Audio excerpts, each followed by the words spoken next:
Više nije tajna, jedan od najatraktivnijih koncerata ovog ljeta bit će nastup Stjepana Hausera u Zagrebačku filharmoniju i odabrane goste 24. kolovoza u Pulskoj areni. Najavljeno je na današnjoj konferenciji za novinare u Muzeju za umjetnost i obrt u Zagrebu. Nakon svjetskog uspjeha koji su Tučelos postigli spajanjem klasične te pop i rock glazbe, Hauser se ovim koncertom vraća klasici.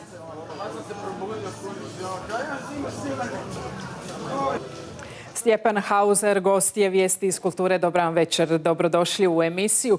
I odmah na početku da riješimo nedoumicu, je li ovo možda najava neke nove samostalne karijere ili dok jedno čelo odmara, drugo radi? Dobar večer, hvala na pozivu. A od svega pomalo, mislim, normalno je, dok jedno čelo odmara, lijepo je iskoristiti to vrijeme za neke vlastite projekte, što ne znači da Tučelos i dalje neće biti baza svega.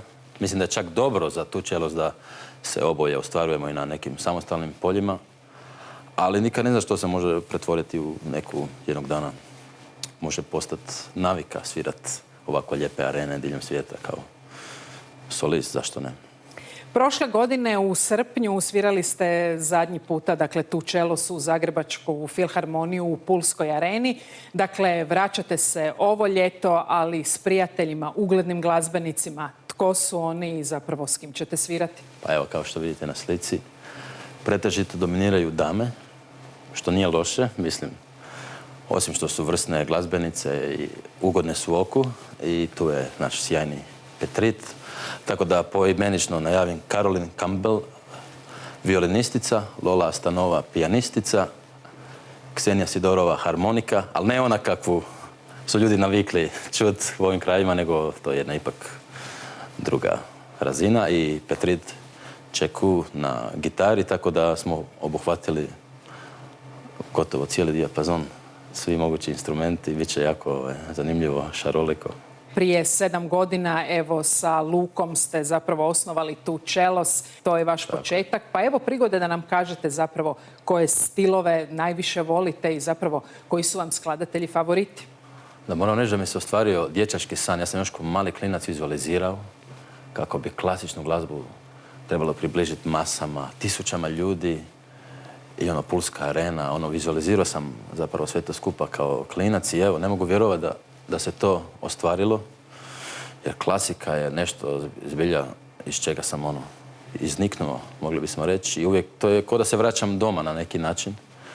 A kompozitori, mislim, svaki kompozitor je napisao neku bezvremensku melodiju koju cijeli svijet zna. I zapravo ovaj koncert će biti skup svih tih prekrasnih melodija od raznih kompozitora, tako da ne bi izdvajao nijednog kompozitora kao kompozitora, već te bezvremenske prekrasne melodije. Vi ste lijepo najavili svoje prijatelje, a evo na današnjoj konferenciji za novinare bio i Petrit Čeku i Mirko Boh, ravnatelj Zagrebačke filharmonije, pa pogledamo što oni kažu o vama i koncertu. Lijepo je uvijek svirati sa Hauserom, jer to je jedan umjetnik izrazito izražajan, a istovremeno ono što cijenim jako kod njega je što dopušta onoga koji svira uz njega da briljira na jednak način. Mislim da su Stjepan i Luka napravili izuzetno puno zadnjih 6-7 godina za klasičnu glazbu i za sve nas koji se bavimo, imamo taj poziv da imamo tu sreću da se bavimo takvim pozivom klasičnom glazbom. A naravno Zagrebačka filharmonija kao prvi orkestar u Hrvatskoj je čast da možemo biti s takvim umjetnikom. Evo, Zagrebačkoj filharmoniji ste vi zvijezda. Ono što zapravo očekuje publiku u Pulskoj areni je pravi glazbeni spektakl, ali pretpostavljam jedan multimedijalni doživljaj, barem ste tako radili do sada. Spremate li neka iznenađenja? Mislim, Tučelos je više onako show, da se napravi spektakl, show, da se zabavi publika, i to je sjajno. Ali ovo je ipak jedan drugčiji, malo intimniji događaj gdje je zapravo nisam toliki showman, više nekako uđem u srž sebe, svog duha i neka ona ozbiljnija, romantičnija moja strana. Hvala Bogu, imam jednu i drugu stranu, tako da samo da ljudi ne bi očekivali neki rock and roll, neko ludilo, da se ne bi iznenadili. Uglavnom će to biti prekrasna, romantična, klasična glazba. Puno uspjeha, naravno, ovo ljeto u Pulskoj areni, ali i na svim ovim koncertima koji vas očekuju sa Lukom. Hvala vama. Mi nastavljamo dalje s vijesti